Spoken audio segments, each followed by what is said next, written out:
दोस्तों मेरा ये काला चश्मा देख करके आप ये बिल्कुल ना समझे कि यहाँ कोई फिल्म की शूटिंग चल रही है और मैं उस फिल्म का विलन हूँ, क्योंकि फिल्मों में भी अब इस तरह के चश्मे पहनने का रिवाज बंद हो चुका है।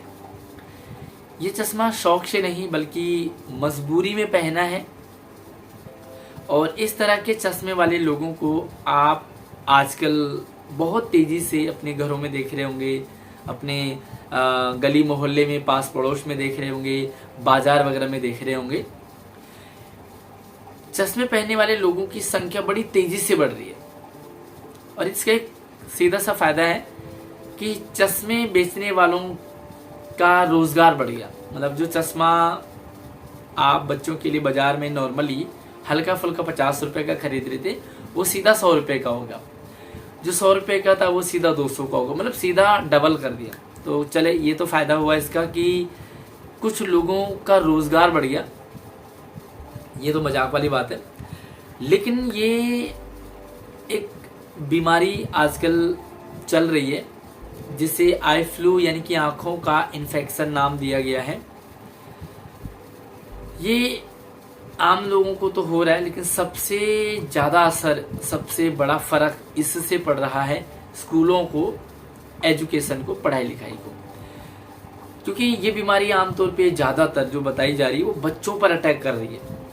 अब पीछे आपने देखा होगा कोरोना की जो तीसरी लहर थी उसमें भी यही कहा था कि बच्चों पर ज़्यादा असर कर रही है। तो अगर मैं थोड़ा सा कंपैरिजन करूं तो उससे उसी की तरह कुछ ये वाली बीमारी भी है। क्योंकि हम नॉर्मली स्कूल में क्या देख रहे हैं कि बच्चों की संख्या धीरे धीरे कम होती जा रही है। जिस क्लास में 60, 70, 80 बच्चे हुआ करते थे, अब आई फ्लू के कारण बच्चों की संख्या कम होती जा रही है और 20, 25, 30 तक सिमट गई है। आपके स्कूल में, आपकी क्लास में क्या हालत है, क्या स्थिति, आप कमेंट सेक्शन में जरूर बताइए। सरकार अनजान है इस बात से, कोई अभी ऐसा इंतजाम नहीं किया सरकार ने जिससे इस फ्लू से बचा जाए और जो स्कूलों में बच्चों को हो रहा है वो रोका जाए। क्योंकि इसका जो है, जिन बच्चों को हो रहा है वो तो घरों में है, लेकिन जिनको नहीं हो रहा है, जिनको नहीं हुआ है, वो भी डर रहे हैं स्कूलों में आने से। और पेरेंट्स भी कह रहे हैं कि भैया तुम लोग घरों में ही रहो, भले 2-4 दिन कम पढ़ो। अब भैया इससे तो बड़ी दिक्कत आ जाएगी। अब कोई ऐसी गाइडलाइन तो आनी चाहिए सरकार की। मतलब बच्चों को धीरे धीरे बच्चों से इन्फेक्शन जो है वो टीचर्स तक भी फैल रहा है। अब बच्चों को तो हम रोक सकते हैं कि भैया 2-4 दिन आप ना आए स्कूल, लेकिन हम टीचर्स का क्या करें, क्योंकि ऐसी कोई गाइडलाइन ही नहीं है। अब सरकार ने कोई ऐसा रूल और ऐसा कोई फिक्स किया ही नहीं है कि जिससे ये कहा जाए कि भाई टीचर्स भी घर बैठे। अब ये इन्फेक्शन है, बच्चों से वो टीचर्स तक भी जा रहा है और एक टीचर से दूसरे तक जाएगा, तो ऐसे में तो स्कूलों की स्थिति खराब हो जाएगी। अब चलाएंगे कैसे स्कूलों को, क्योंकि अभी बच्चों के यूटीज भी होने बाकी हैं। अब पेपर कैसे कराएं, पढ़ाई कैसे होगी, ये बड़ी समस्या है। ये प्रॉब्लम जो है मुझे भी हो गई है फिलहाल, तो अभी तो मैं ठीक हूँ। और ये सिर्फ 2 दिन चला। पहले दिन तो बहुत हालत ख़राब थी, मतलब बहुत तेज़ आंखों में दर्द था, और दूसरे दिन नॉर्मल हो गया था। तो अभी जो है लगभग 90% ठीक हो चुका है और बस 10% है वो भी ठीक हो जाएगा। लेकिन सबसे बड़ी समस्या ये है कि सरकार की तरफ से कोई गाइडलाइन नहीं है।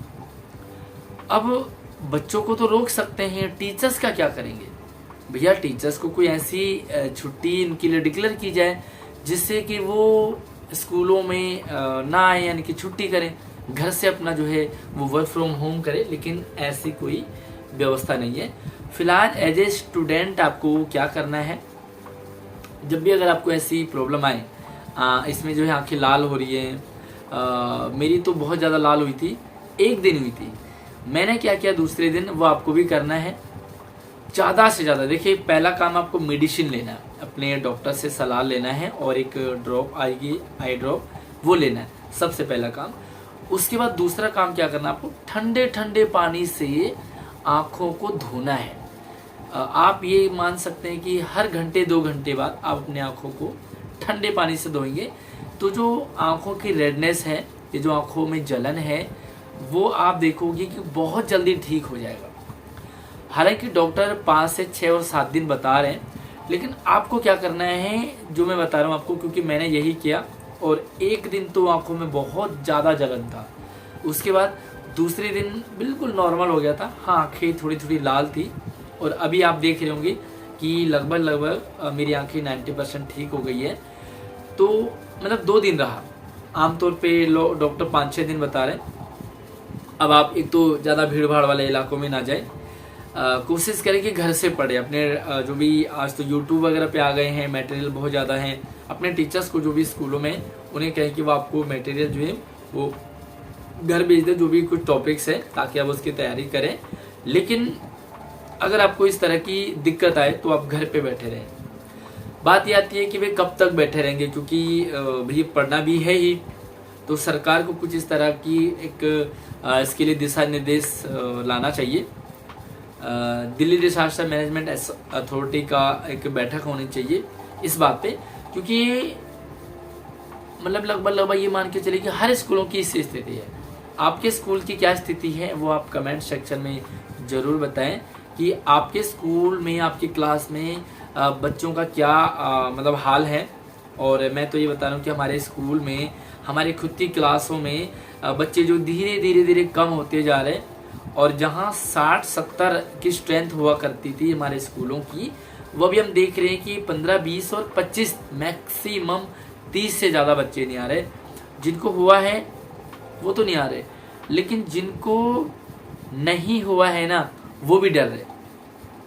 तो अभी फ़िलहाल डरने वाली बात नहीं है, कोई इतना बहुत ज़्यादा परेशान होने वाली बात नहीं है। लेकिन हाँ, सरकार को कुछ ऐसी गाइडलाइन ज़रूर जारी करनी चाहिए, जिससे कि, क्योंकि आई फ्लू है, अब कब तक रहेगा, कब ख़त्म होगा, अभी कुछ कहा नहीं जा सकता। मान लीजिए आपको हो गया और आपका ठीक हो गया, तो इसकी कोई गारंटी नहीं है कि दोबारा नहीं होगा। और बच्चों के संपर्क से ये टीचर्स तक भी पहुंच रहा है, क्योंकि ज़्यादा बच्चों पर असर करेगा। लेकिन ऐसा तो है नहीं कि इन्फेक्शन है, सिर्फ बच्चों को ही रहेगा। आप आँखों को मले ना, और इसमें क्या हो जाता है कि आँखों में पानी वगैरह आने लग जाता है, तो वो आप जो है अपने लिए सेपरेट कपड़ा रखें, और उसी कपड़े से आप अपने आँखों को साफ करें। ज़्यादा रगड़ना नहीं है। लेकिन हर मेंबर, अगर आप घर पे हैं तो हर मेंबर का अलग सेपरेट इस तरह से व्यवस्था हो, ताकि किसी दूसरे में ना फैले। और ये बड़ी तेज़ी से फैल रहा है, इसलिए आप ज़्यादा से ज़्यादा कोशिश करें कि भीड़ भाड़ वाले इलाकों में ना जाएं। चाहे आपको इन्फेक्शन है चाहे ना है, तो बचें आप। बाकी अपने घर में पढ़ाई करते रहें। आप क्या चाहते हैं, किस तरह से दिल्ली एजुकेशन सिस्टम को गाइडलाइन जारी करनी चाहिए थी? ये सिर्फ दिल्ली में नहीं है, हालांकि दूसरे स्टेट में भी, बाहर के स्टेट में भी हो रहा है। बट क्योंकि मैं दिल्ली की बात कर रहा हूँ फिलहाल, तो दिल्ली शिक्षा विभाग को क्या गाइडलाइन जारी करनी चाहिए वो आप कमेंट सेक्शन में ज़रूर बताइए।